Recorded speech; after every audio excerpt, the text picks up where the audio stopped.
देवता, मनुष्य और मुनियों में ऐसा कोई नहीं है जिसे भगवान की महान बलवती माया मोहित न कर दे। मन में ऐसा विचार कर उस महामाया के स्वामी प्रेरक श्री भगवान का भजन करना चाहिए।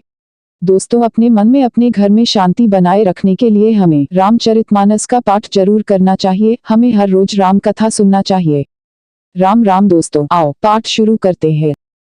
नित नूतन द्विज सहसत बरेहु सहित परिवार, मैं तुम्हारे संकल्प लगी दिनहीन कर भी जेवनार। नित्य नए 1,00,000 ब्राह्मणों को कुटुंब सहित निमंत्रित करना। मैं तुम्हारे संकल्प के काल अर्थात 1 वर्ष तक प्रतिदिन भोजन बना दिया करूंगा। यही विधि भूप कष्ट अति थोरे होहिन सकल विप्र बस तोरे करहिन विप्र होम मक सेवा तेहिन प्रसंग सहजेहिन बस देवा। हे राजन, इस प्रकार बहुत ही थोड़े परिश्रम से सब ब्राह्मण तुम्हारे वश में हो जाएंगे। ब्राह्मण हवन यज्ञ और सेवा पूजा करेंगे तो उस प्रसंग संबंध देवता भी सहज ही वश में हो जाएंगे। और एक तो ही कहूँ लिखाओ, मैं एहिन बेश न आउपकाओ, तुम्हारे उपरोहित कहूँ राया, हरि आनब में करी निज माया। मैं एक और पहचान तुमको बताए देता हूँ कि मैं इस रूप में कभी न आऊंगा। हे राजन, मैं अपनी माया से तुम्हारे पुरोहित को हर लाऊंगा। तब पुलते ही करी आप समाना, रखे हूँ यहाँ वर्ष परवाना। मैं धरी तासु बेशु सुनू राजा, सब विधि तोर सवार काजा। तब के बिल से उसे अपने समान बनाकर 1 वर्ष तक यहाँ रखूंगा। और हे राजन सुनो, मैं उसका रूप बनाकर सब प्रकार से तुम्हारा काम सिद्ध करूंगा। गै नसी बहुत सयन अब कीजे, मोही तो ही भूप भेंट दिन तीजे। मैं तप्पल तो ही तुर्क समेता, पहुँचे हूँ सोवत ही निकेता। हे राजन, रात बहुत बीत गई, अब सो जाओ। आज से तीसरे दिन मुझसे तुम्हारी भेंट होगी। तब के बिल से मैं घोड़े सहित तुमको सोते ही में घर पहुँचा दूंगा। मैं आउट सोई बेशु धरी पहचाने हूँ तब मोही, जब एकांत बोलाई सब कथा सुनावो तो ही। मैं वही पुरोहित का वेश धर कर आऊंगा। जब एकांत में तुमको बुलाकर सब कथा सुनाऊंगा तब तुम मुझे पहचान लेना। सयन की नृपायसु मानी, आसन जय बैठ चिल ज्ञानी। श्रमित भूप निद्रा अति आई, सो किमी सोफ सोच अधिकाई। राजा ने आज्ञा मानकर शयन किया और वह कपट ज्ञानी आसन पर जा बैठा। राजा थका था, उसे खूब गहरी नींद आ गई, पर वह कपटी कैसे सोता, उसे तो बहुत चिंता हो रही थी।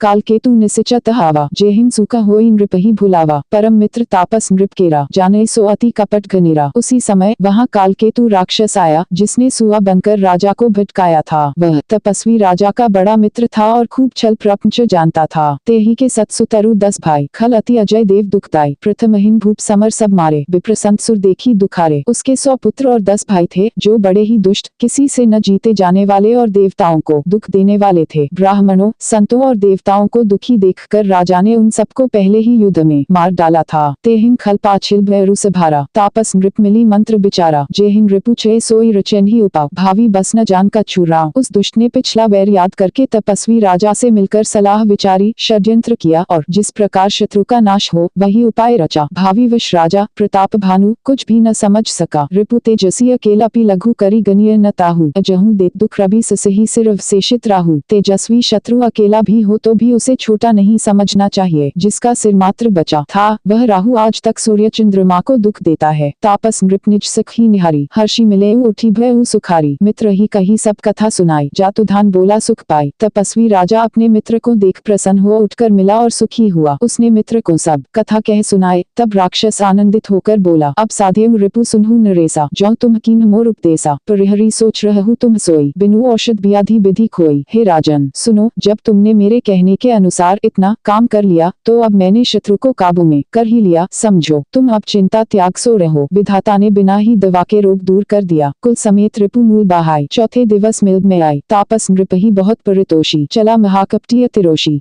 कुल सहित शत्रु को जड़ मूल से उखाड़ बहाकर आज से चौथे दिन मैं तुमसे आ मिलूंगा। इस प्रकार तपस्वी राजा को खूब दिलासा देकर वह महामायावी और अत्यंत क्रोधी राक्षस चला। भानु प्रताप ही बाजी समेता, पहुँचाईसी छन माज निकेता। नृपही नारी पहिन सयन कराई, हय गृह बांधेसी बाजी बनाई। उसने प्रताप भानु राजा को घोड़े सहित क्षण भर में घर पहुँचा दिया। राजा को रानी के पास सुलाकर घोड़े को अच्छी तरह से घुड़साल में बांध दिया। राजा के उपरोहित ही हरि ले गऊ बहोरी, ले राखेसी गिरी खोह महु माया करी मति भोरी। फिर वह राजा के पुरोहित को उठा ले गया और माया से उसकी बुद्धि को भ्रम में डालकर उसने पहाड़ की खोह में ला रखा। आपु बिरची उपरोहित रूपा, परेउ जाई तेही से जनूपा। जागे नृपन्भे बिहाना, देखी भवन अति अचरजू माना। वह आप पुरोहित का रूप बनाकर उसकी सुंदर सेज पर जा लेटा। राजा सबेरा होने से पहले ही जागा और अपना घर देखकर उसने बड़ा ही आश्चर्य माना। मुनि महिमा मन महु अनुमानी, उठेउ गवहिन जेहिन जान न रानी। कानन गऊ बाजी चढ़ी तेही, पुर नर नारी न जानेउ केही। मन में मुनि की की महिमा का अनुमान करके वह धीरे से उठा जिसमें रानी न जान पावे। फिर उसी घोड़े पर चढ़कर वन को चला गया। नगर के किसी भी स्त्री पुरुष ने नहीं जाना कि जाम जुग भूपति आवा, घर घर उत्सव बाज बधावा। उपरोहित ही देख जब राजा, चकित बिलोक सुमिरी सोई काजा। दोपहर बीत जाने पर राजा आया, घर घर उत्सव होने लगे और बधावा बजने लगा। जब राजा ने पुरोहित को देखा तब वह अपने उसी कार्य का स्मरण कर उसे आश्चर्य से देखने लगा। जुग सम नृपहि गए दिन तीनी, कपटी मुनि पद रहे मति लीनी। समय जानी उपरोहित आवा, नृपहि मते सब कही समुझावा। राजा को 3 दिन युग के समान बीते, उसकी बुद्धि कपटी मुनि के चरणों में लगी रही। निश्चित समय जानकर पुरोहित बना हुआ राक्षस आया और राजा के साथ की हुई गुप्त सलाह के अनुसार उसने अपने सब विचार उसे समझा कर कह दिए।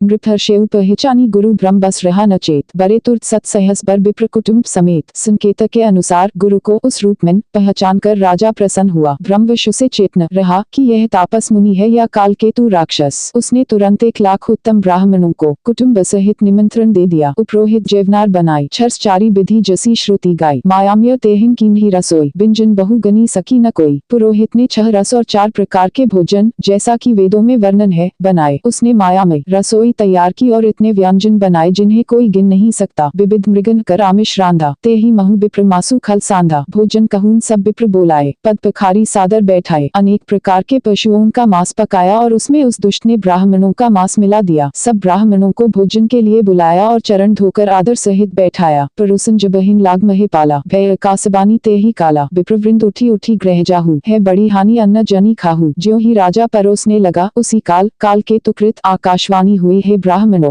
उठकर अपने घर जाओ, यह अन्न मत खाओ, इसके खाने में बड़ी हानि है। भय रसोई भूसुर मासु, सब द्विज उठे मानी बिस्वासु। भूप बिकल मति मोह भुलानी, भावी बसन आवमुख बानी। रसोई में ब्राह्मणों का मांस बना है। आकाशवाणी का विश्वास मानकर सब ब्राह्मण उठ खड़े हुए। राजा व्याकुल हो गया, परंतु उसकी बुद्धि मोह में भूली हुई थी। होनहारवश उसके मुंह से एक बात भी न निकली। बोले विप्रसकोप तब नहीं कछु कीन विचार, जय निसाचर होहु नृप मूढ़ सहित परिवार। तब ब्राह्मण क्रोध सहित बोल उठे, उन्होंने कुछ भी विचार नहीं किया। अरे मूर्ख राजा, तू जाकर परिवार सहित राक्षस हो। चित्र बंधु तै विप्र बोलाई, घाले लिए सहित समुदाय। ईश्वर राखा धर्म हमारा, जैसी तै समेत परिवारा। रे नीच क्षत्रिय, तूने तो परिवार सहित ब्राह्मणों को बुलाकर उन्हें नष्ट करना चाहा था। ईश्वर ने हमारे धर्म की रक्षा की, अब तू परिवार सहित नष्ट होगा। संबत मध्य नास्तव हो, जल दाता न रहे ही कुल को। नृप सुनी श्राप बिकल अति त्रासा, भय बहोरी बर गिरा आकाशा। 1 वर्ष के भीतर तेरा नाश हो जाए, तेरे कुल में कोई पानी देने वाला तक न रहेगा। शाप सुनकर राजा भय के मारे अत्यंत व्याकुल हो गया। फिर सुंदर आकाशवाणी हुई, विप्रहु श्राप बिचारी न दीन्हा, नहीं अपराध भूप कछु कीन्हा। चकित विप्र सब सुनी न बानी, भूप गऊ जह भोजन खानी। हे ब्राह्मणों, तुमने विचार कर शाप नहीं दिया, राजा ने कुछ भी अपराध नहीं किया। आकाशवाणी सुनकर सब ब्राह्मण चकित हो गए। तब राजा वहां गया जहां भोजन बना था। तह न असन नहिन विप्रसुआरा, फिरेउ रामन सोचा पारा। सब प्रसंग महिसुरन सुनाई, त्रसित परेउ अवनीय कुलाई। देखा तो वहां न भोजन था न रसोया ब्राह्मण ही था। तब राजा मन में अपार चिंता करता हुआ लौटा। उसने ब्राह्मणों को सब वृतांत सुनाया और बड़ा ही भयभीत और व्याकुल होकर वह पृथ्वी पर गिर पड़ा। भूपति भावी मिटी नहीं जदपि न दूषण तोर, किए अन्यथा होई नहीं विप्रश्रापति घोर। हे राजन, यद्यपि तुम्हारा दोष नहीं है तो भी होनहार नहीं मिटता। ब्राह्मणों का शाप बहुत ही भयानक होता है, यह किसी तरह भी टाले टल नहीं सकता। अस कही सब महदेव सिधाए, समाचार पुर लोगन पाए। सो चहिन दूषण दैव ही देही, बिरुच हंस काग किया जेही। ऐसा कहकर सब ब्राह्मण चले गए। नगर वासियों ने जब यह समाचार पाया तो वे चिंता करने और विधाता को दोष देने लगे, जिसने हंस बनाते बनाते कौवा कर दिया। ऐसे पुण्यात्मा राजा को देवता बनाना चाहिए था, सो राक्षस बना दिया। उपरोहित ही भवन पहुँचाई, असुर ताप सही खबरी जनाई। तेहिन खल जह तह पत्र पठाए, सजी सजी सेन भूप सब धाए। पुरोहित को उसके घर पहुँचा कर असुर कालकेतु ने कपटी तपस्वी को खबर दी। उस दुष्ट ने जहाँ तहाँ पत्र भेजे, जिससे सब वैरी राजा सेना सजा सजाकर चढ़ दौड़े।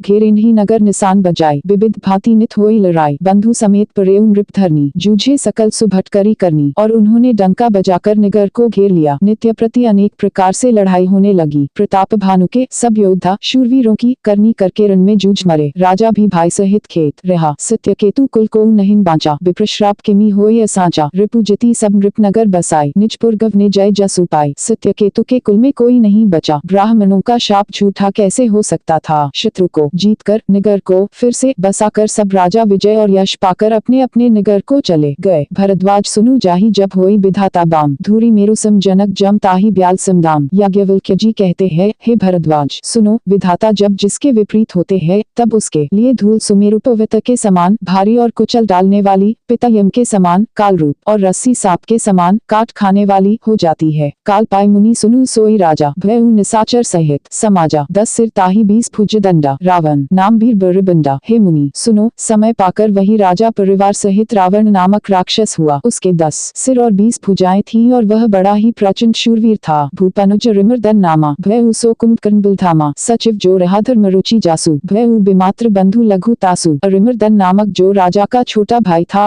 वह बिलका धाम कुंभकर्ण हुआ। उसका जो मंत्री था जिसका नाम धर्मरुचि था वह रावण का सौतेला छोटा भाई हुआ। नाम विभीषण जेहि जग जाना, बिशन भगत विज्ञान निधाना। रहे जे सुत सेवक नृप केरे, भय निसाचर घोर घनेरे। उसका विभीषण नाम था जिसे सारा जगत जानता है। वह विष्णु भक्त और ज्ञान विज्ञान का भंडार था और जो राजा के पुत्र और सेवक थे वे सभी बड़े भयानक राक्षस हुए।